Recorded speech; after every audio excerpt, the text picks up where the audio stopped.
Good afternoon. Welcome to Colonial Williamsburg and our Exploring Our World series.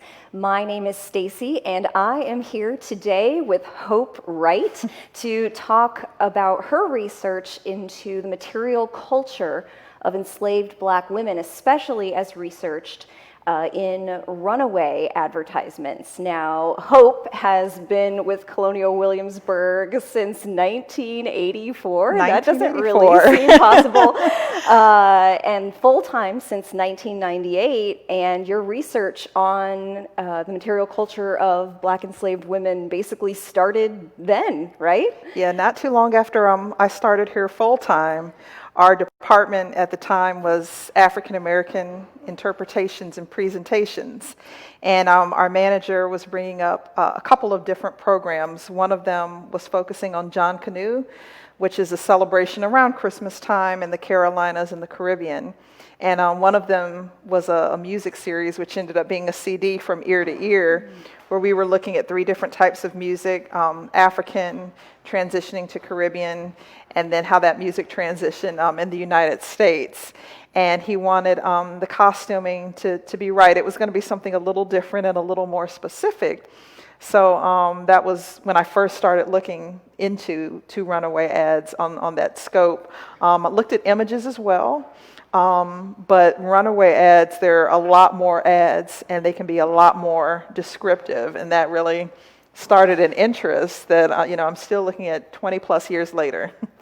So before we dig too deeply into that, why don't you just mention briefly what you do now for the foundation? Well, now I'm an actor-interpreter, and our work includes performing in scripted scenes, monologues, doing research and writing, sometimes directing those pieces, and also character interpretation, which sometimes it's just, you're going to be out on the street and you know roughly what year it is, what time it is, and you have to go out as that character and be able to answer any question that a guest may ask you. And then it can differ. I get to do neat things like I'm doing today and work with different teams, collaborate with different departments, but that's where I am now. So you have experience both doing this research and wearing the clothing pretty often. Yes. Yeah. Mm-hmm.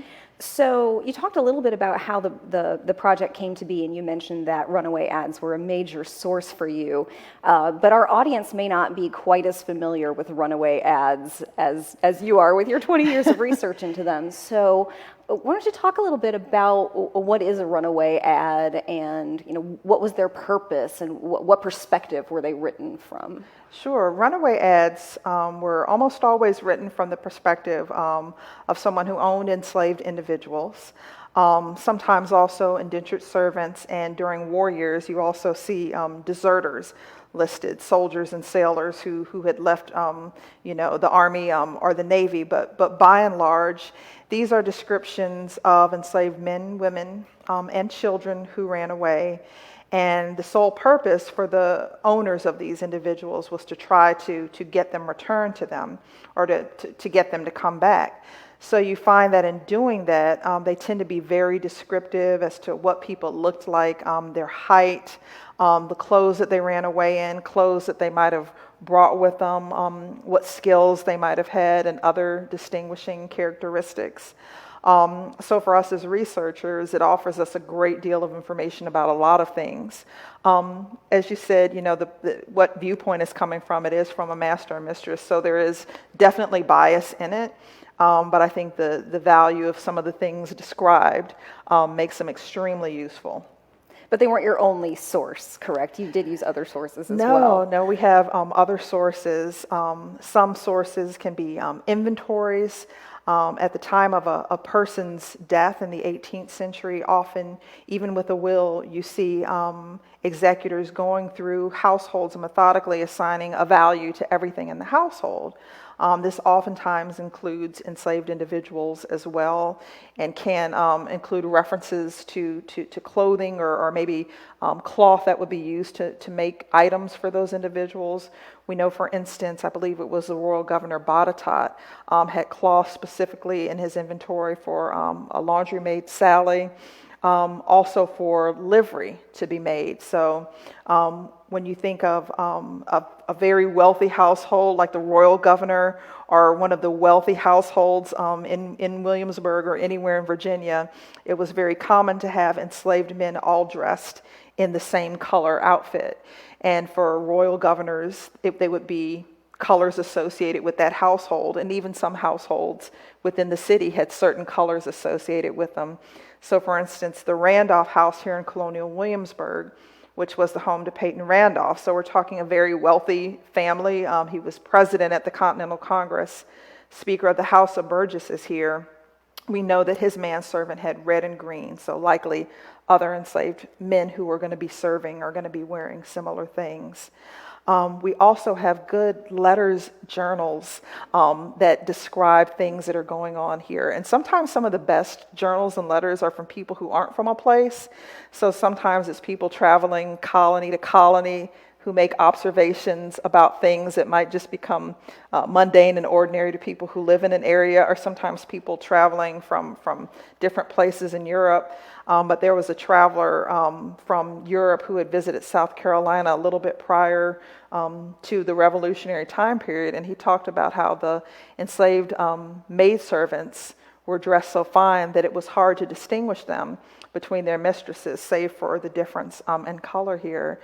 So you get very good journals. One of our famous ones is the Journal of Philip Vickers, Phithian, who was a tutor to the Carter children here, a very wealthy family, the Carter family.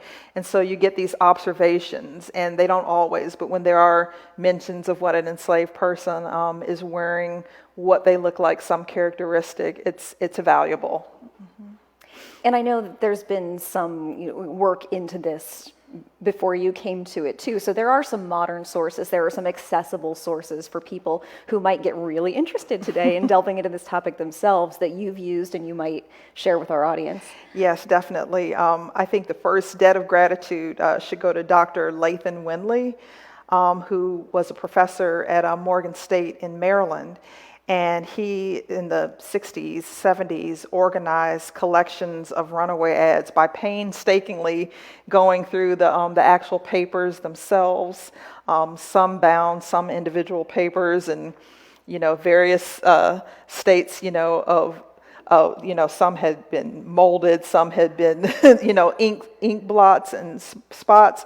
But he went through and gathered up all the runaway ads of enslaved men, women, and children from 1730 to 1790 for the state of Virginia, North Carolina, South Carolina, and Georgia. So those are the first volumes where I started with that painstaking, exhaustive research without the benefit of being able to search online or having digitized papers at hand. Mm-hmm. So we're going to continue talking for a bit with Hope about her research, but we will be taking your questions as well. So please, if you have questions for Hope about what we're discussing today, you are more than welcome to go ahead and pop them in the comments here on Facebook. And we're going to go ahead and keep discussing your actual research. You focused your research a bit because when you say material culture, material culture can mean a whole lot of different things, but you decided to focus in particular on clothing, jewelry, and hair. So talk a little bit about how you decided to narrow your research. Clothing, I think I was just mentioning, there was a time when I worked here where all of my clothing was kind of beige and brown, except for one apron, one jacket, and one head wrap. And so oftentimes the clothing of enslaved women wasn't something that was looked at, or there were assumptions made about what these enslaved women were wearing. And working in Colonial Williamsburg, most of the time I'm portraying free or enslaved black women who actually lived within the city. And that's a little different than how most people are living. So it's not necessarily common, but just looking for a better representation of how enslaved women who in Williamsburg and other cities or other urban areas, or who were engaged in those types of trades and skills that you see here might have dressed. And kind of the same for jewelry. There was a time here where it was thought that enslaved people, didn't wear jewelry at all.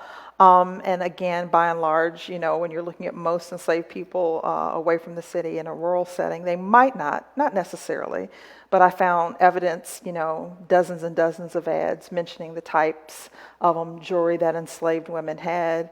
And the same for hair. Like hair, we were told, nobody ever, you never saw anybody's hair. If they were an enslaved woman, it was always covered.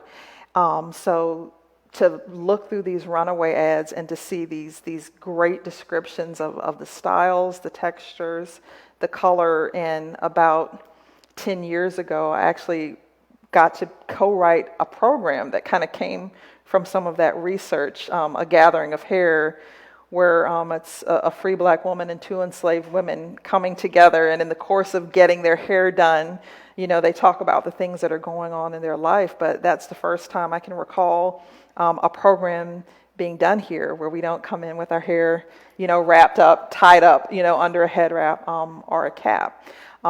So those are kind of the main things that led me to go in those areas. It could have gone a whole lot of different directions, and I still have different, research projects looking at different aspects of runaway ads. But for material culture, I thought those were probably the best snapshot of what can be learned from them. So you mentioned that there was quite a variety, that at one time it seemed like everything that you had was kind of monochromatic, just one color. But you've brought a lot of different items with you here today. So among the things you've brought, are there items here that were very, very common to be mentioned in runaway ads? Are there things that are specific? Yeah, I will say that, again, for the most part, most enslaved people are working away from the city.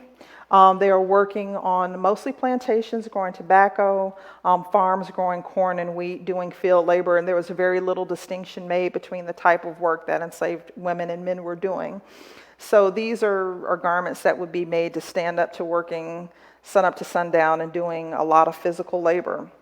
So probably one of the most common things you see mentioned in runaway ads is something called Osnaburg, and oftentimes, because it's so connected to enslaved people who are doing agricultural work, it would just be referenced to slave cloth, and sometimes that would even be in ads, for indentured servants or people who weren't enslaved.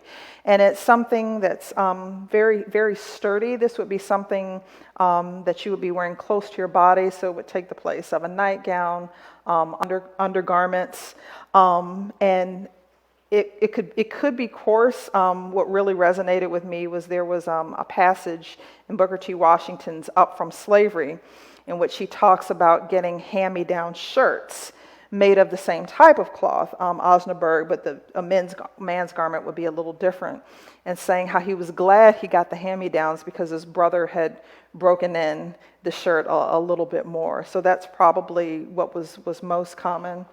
You would also have a petticoat as a woman, and here is something again that you would see that was common to somebody who was doing more agricultural work here. And you can see that it's banded at the bottom there. It could be just for extra length for style. You would have a jacket or waistcoat that was laced, and that's an example of that there. Lacing gives you support because, again, you are doing back-breaking work, sun up to sundown, 6, sometimes 7 days a week. And lastly, you could have an apron, and this was something that would help keep the petticoat clean, but could also be useful. Depending upon what you were doing, you could tuck it up and gather things in there. You might also see a head wrap, a hat, because if you were working in the field, there's not going to be that shading. And a pair of shoes was common, usually given yearly. There were some colors that were common as well, blue and green, and this is called plains. So that would be something that would be common for somebody who's doing work on a plantation, work on a farm. Now, where you begin to see a little more variety is, again, if you're somebody who's working more in an urban area or doing work that might have you a little closer to the home or the house, you might see things a printed material. So you can see this is spotted, what we would call polka dots today. And then you can see the underside, so that's printed on the cloth there. Gives you a nice pattern. And you might see a little more decorative things like with the apron. And it's still doing the same job. It's keeping the petticoat clean, and it can be tucked up and used to carry things. And this was actually made by our weavers here at Colonial Williamsburg. And hanging up behind us, we have a chintz gown, which is something that you see in many runaway ads for women that are doing work as domestics a little bit closer to the home. And then another petticoat, jacket and apron there that are a little more brightly colored. And it's a combination of linen and some cottons there. And you mentioned variety in headwear as Yes, well, and yes. that there was some surprise, or at least our research has been updated about headwear. So, but you did bring some to show. I did bring some, and here is an example of a cap here.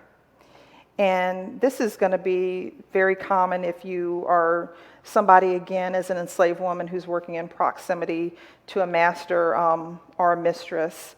And it's keeping the hair up, keeping it out of your face. And it would be very similar to the same style that a mistress would be wearing. But what was also common was using handkerchiefs, which this is a square here, to tie your hair up in. If you are working on a farm or a plantation, but also if you're working in the city, if you're doing laundry, if you're cooking, you want to have your hair neat and securely tied up and not getting in your way. And you also see head wraps, which can be from the same material. They're just a little bit longer here. So that's the length and extent of the head wrap. So it's usually about 6 feet by 1 foot there.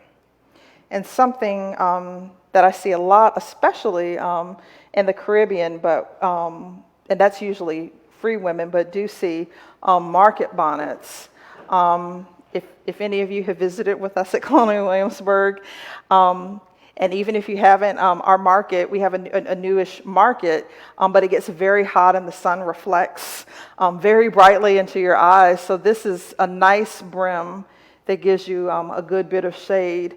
And oftentimes it was free black women, enslaved women too, who would be selling things like poultry and eggs. So you have the market bonnet there. So these are the different types of things that we see in those runaway ads. Just a few of the things that we see mentioned.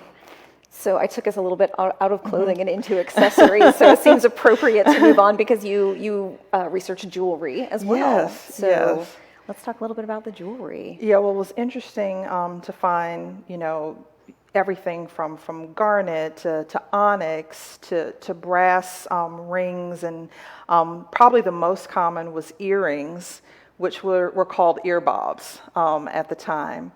And also with jewelry, you see a lot of evidence, probably the most evidence about cultural retentions, where beads were very common. And a lot of times in the runaway ads I've collected, women who were newly arrived from Africa were women who had beads or ran away with beads. There have been several excavations of graves of enslaved people here, and that's something that's common to find beads around the waist, around the ankle, sometimes around the neck or around the wrists of women. So it's just another connection to this cultural retention here that you see here, and other evidence. We see it in the runaway ads as well. So that brings up a question for me as to where the clothing and the jewelry items are coming from. Where are the enslaved women acquiring them, or are they making them, or? Well, it was common to receive 2 sets of clothing every year, usually something for weather that's a little warmer, something that for weather that's a little cooler. The shift, the Osnaburg shift I showed you, since that's the garment that's going to be closest to your body, you might receive a few more shifts than just 2 of them. And that could be something that's provided for you, ordered. Again, I mentioned, inventories. We know that some things are being purchased ready-made. So something like a shift or a petticoat, the skirt could be purchased ready-made. Sometimes material was purchased. In the instance of the manservants wearing livery, that would have to be made to fit each individual man. But it would also be common to see a gown, something like this chintz gown here, made to fit a maidservant or a woman who's going to be working in close proximity to a mistress who's going to be seen in public.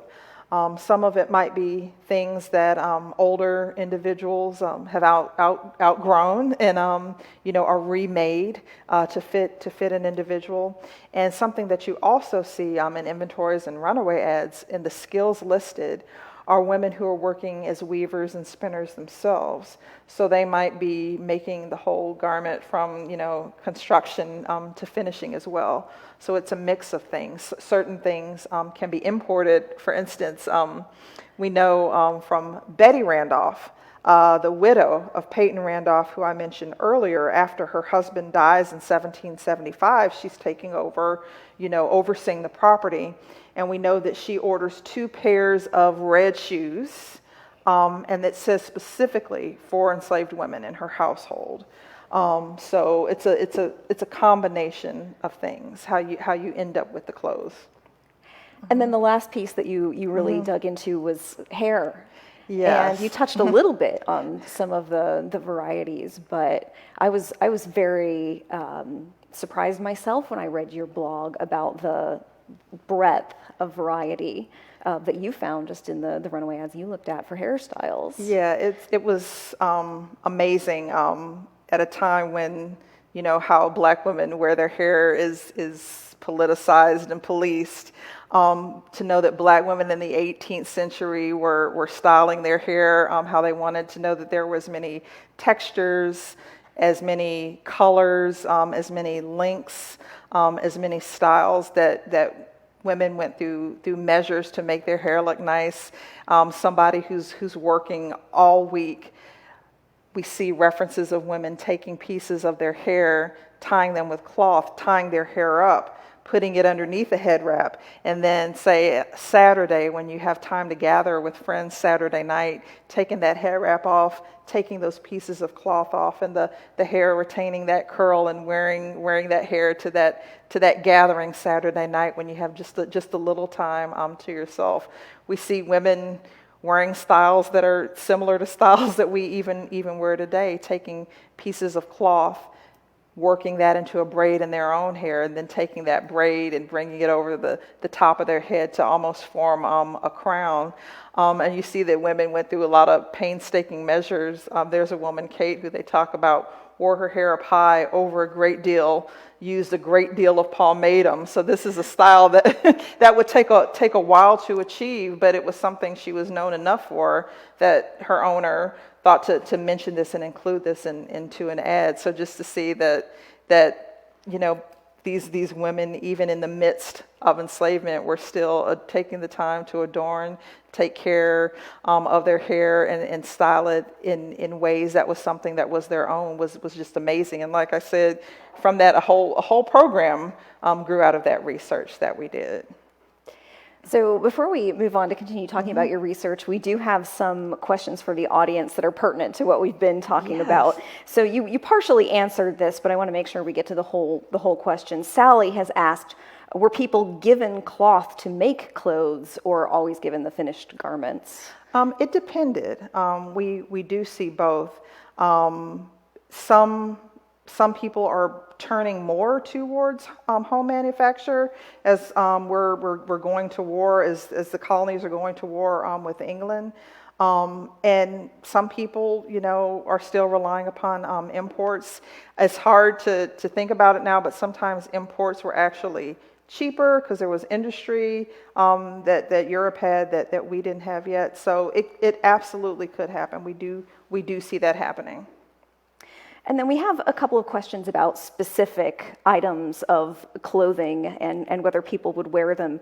Christian, who is watching from Germany, is curious if enslaved men ever wore neck stocks And then would they have buckles for those neck stocks? Yes, I have seen evidence of that. There is included, hopefully in the link, or will be posted, a website called Slavery Images, and it has thousands of images of Black people for pre-colonial Africa, the United States, the Caribbean, Africa, what have you. So there's thousands. They have a section that are individual portraits of people. So I know for some, there are pictures like during the Haitian Revolution, Jean-Baptiste.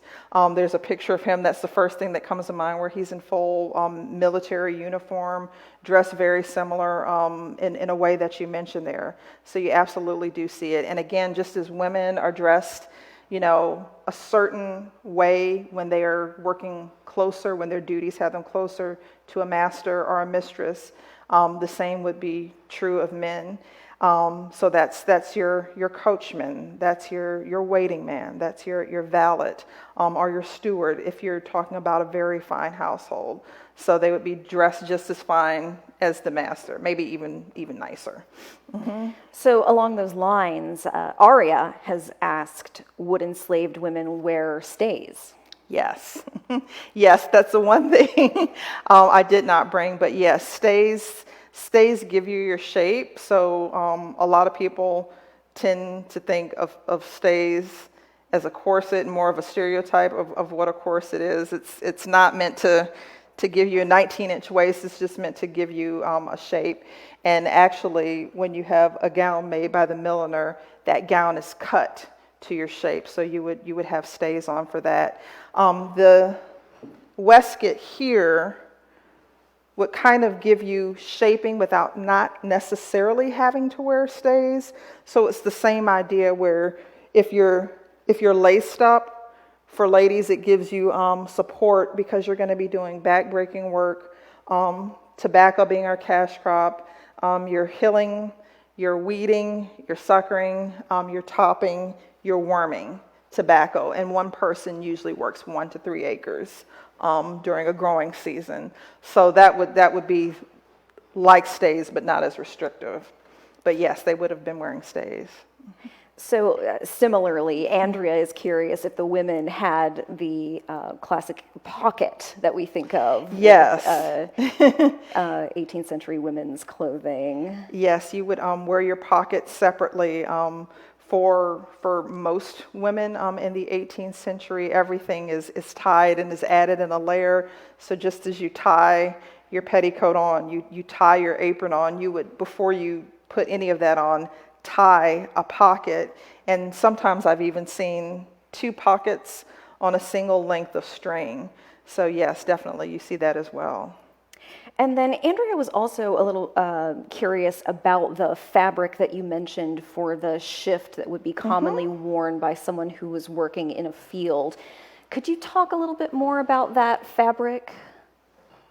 Osnaburg or Osnabrig, and you would sometimes see it mentioned, like I mentioned, as slave cloth because it was something that's so common.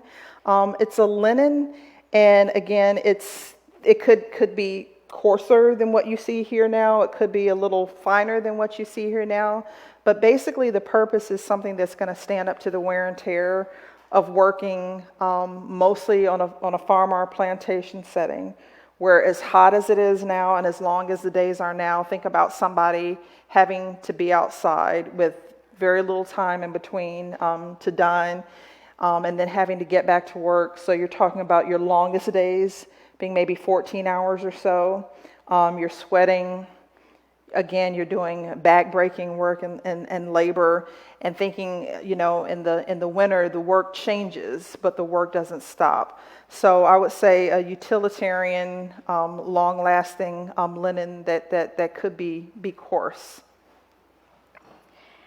So Leslie is hoping you might expand a little bit about the jewelry Yes. that you mentioned. Maybe you could just give us a couple of examples from advertisements that that stick out in your mind of specific jewelry. I'll start with the beads because that's something that you see so much in places where we know people are coming directly from Africa with the burials and the runaway ads. So we've seen onyx, we've seen garnet beads. In addition to that, we've seen pewter rings, gold rings. We've seen ear bobs of different descriptions, some silver with drops of white, so I'm thinking probably pearl, something like that. Cut glass or paste made to look, like a nicer stone. There was one woman who ran and had a ring with a heart on it that she wore. So those are some of the things. I say most common, top number one were earrings or ear bobs. And it seems to be drop earrings or usually hoops, or what they would say wires through the ears in a hoop. After that, probably rings, and then beads. There's probably about 6 or 7, and most, if not all of them, that are referencing beads are referencing women who were newly arrived here to the colonies, meaning that they are most likely coming from Africa, maybe the Caribbean as well, but newly arrived or saltwater or new was a term used in Runaway Ads to describe people who were coming from Africa. So hopefully that helps. And I think a link will be included to one of the websites called The Geography of Slavery. And it takes a lot of that work that Dr. Winley did and makes it so much easier, and anybody has access to it, and it's easily searchable. So if it's something that you're interested in, you can search using any word and find some of these examples. Yes, and we will make sure that we post that link in the comments so that you can easily get to it. So thank you for sharing that with us. You're welcome. We had a question from Carolyn to unpack something you mentioned just a little bit. She's curious about chintz. Is chintz a pattern? Is it a type of dress? What is chintz? Chintz is a very nice printed cloth, cotton. So this would be an example of that right here. And you see gowns, long gowns like this one, and towards the back is a short gown there. So flowers, patterns are what you see, but it's a nice cotton. And again, it could be something that a maidservant or an enslaved woman in the city has, and it may be something that a slave owner, a mistress, would be wearing as well. We had a program, Stacy might remember this, where the whole thing was built around a middling woman, Mrs. Powell, who had this fancy, I think it was a chintz gown, and how she was so shocked to see that one of Mrs. Randolph's enslaved women had the same chintz pattern on as her. So you can see a lot of different people wearing that. So you have talked about so much variety, given so many examples. I think people in the audience might be curious how much choice enslaved women had in making these decisions about their appearance and what they were wearing. I think there's always going to be some autonomy. The law at the time classifies enslaved people as property. So on paper, there is no choice in anything. But of course, we know people are people, and they're gonna find ways to be themselves and to personalize and make things their own.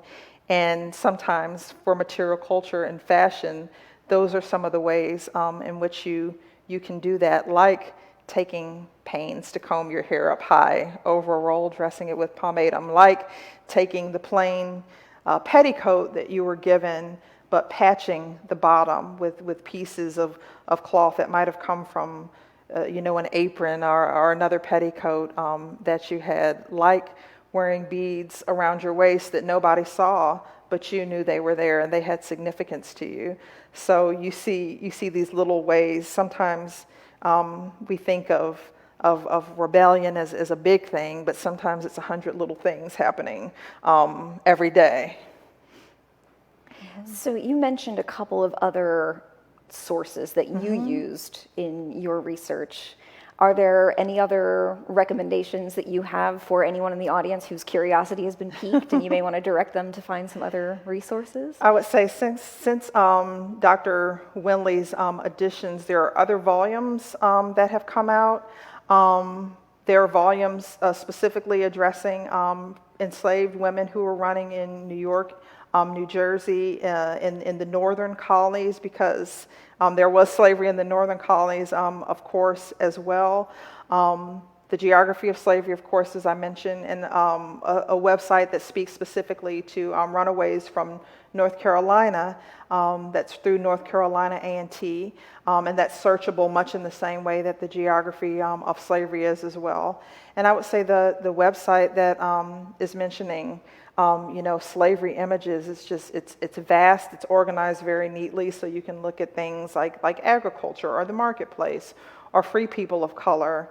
And if you're interested in expanding beyond, enslaved women, there's one called Runaways and Servant Girls, and that looks at, enslaved women, but also indentured women who were usually white, sometimes mulatto, who were running away as well.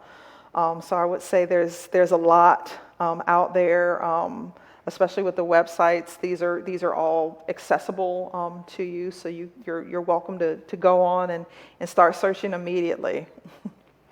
So Anthony has a fascinating question about cost versus sturdiness of materials. So Anthony says, "Hi from England." Hi. On the subject of materials and longevity, would those who are working in agriculture in the fields have sturdier buttons, hooks, etc., than those working in the house? Or would people who were working in the house be given nicer material? So it's a sturdiness versus expense question. I would say, as somebody who's worn the clothes in all different types of weather, finer, especially the garments that are closest to you, like shifts, petticoats, aprons, jackets. They're finer and they last well through sweat and being in the rain and being in the sun. I'm sure there's a cost difference when a gown is made. I got a chance to be the recipient of a gown that was made in a day by our millinery shop. So they literally fit me, early that morning, and by the end of the day, I walked out with a complete gown, petticoat, and a whole other jacket and accessories to go along with it as well. The labor is about the same, but the more expensive the cloth is, it determines the price. So there's material that can be very, very expensive, that's more fashionable, and that's where you usually see the very wealthiest of the wealthy, the gentry, the top 2% of people born into wealth. But for sturdiness, I would say, as somebody who's worn the clothes in vastly different circumstances, mind you, my plainer things as opposed to the dressier things, they're both pretty sturdy and pretty long lasting. So we've talked a lot about the material culture, the clothing, the jewelry, and hair as intended, but you spent a lot of time looking at those runaway advertisements. So just in thinking about the runaway ads in general, are there other things that we can learn about the people that they're referencing, other than just about their material culture? So many, actually, from this project. I have about 3 or 4 other different collections of runaway ads looking at things like just one, like people's musical ability. We see tons and tons of runaway ads of people who played the fiddle, the violin, French horn, the banjo, even one man, Mark, who played the French horn, ran with his French horn, and was Catholic and fond of Catholic marches. You do also see that people are coming from a variety of places. People are coming from Africa, and the owners know exactly where they're coming from, what region, what ethnic group they belong to. So we see Igbo, we see people from what we would call Madagascar today, but Malagasy people. We even see East Indians who are coming here as well. We see people speaking French and Dutch and a woman who sings indecent sailor songs, who's also speaks Scotch. So people coming from all different areas. And then you see who people are running with and who they're running to. Because at this time, with slavery in all of the colonies, there is no one place you can go where you can be guaranteed your freedom. The earliest you see is Philadelphia. If you can maintain residency in Philadelphia for 6 months, you're free. But that's not until 1780. So the people who run with the idea of being free would usually run to a city, wherever that city was, north or south. But for the most part, people are running to see family, to reunite with family, and sometimes they're running with family. We see people running with small children, babes in arms. We see women heavily pregnant running. We see people running multiple times.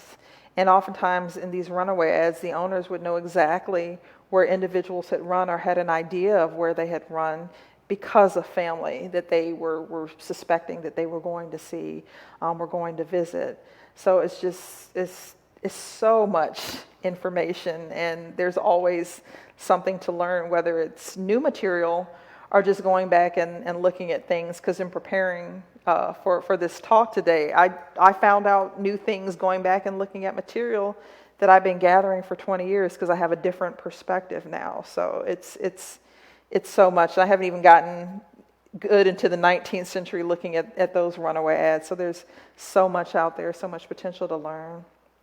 And if you haven't read Hope's blog post on the Colonial Williamsburg website about everything that she's been talking about today, I highly recommend you do that. We also have another one there that was by Deirdre Jones, who is writing more generally about how to read runaway ads and what you can learn from them. So highly recommend both of those on our Colonial Williamsburg blog at our website.